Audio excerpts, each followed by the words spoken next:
vytvoriť priestor, väčšiel priestor pre vaše otázky. Ten priestor dostal sa diskusia a priestor je váš dôležitý priestor na... Prečo nepustíte ľudí zvonka, ktorí sa dožadujú? Prosím, aby to bolo zaprotokolované, pretože to je vážne porušenie správneho procesu. Je toto prerokovanie v zmysle zákona o posudzovaní vplyvov, lebo je to verejné prerokovanie, každý musí mať právo počuť a mať otázky, a keď sú vonku, tak jak môžu vás počuť a jak môžu odpovedať. Ja dotknutých obcí, a prečo by oni nemohli byť tu? Ste tu pre nás, nie my pre vás.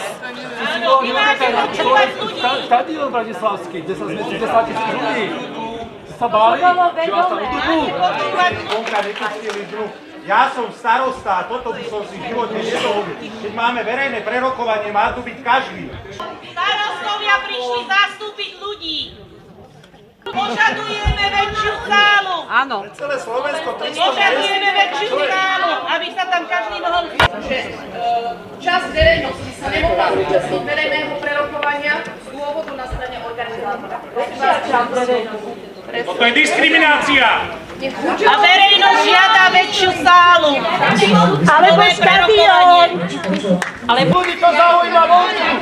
Anulovalo a našli sa väčšie priestory. Treba zároveň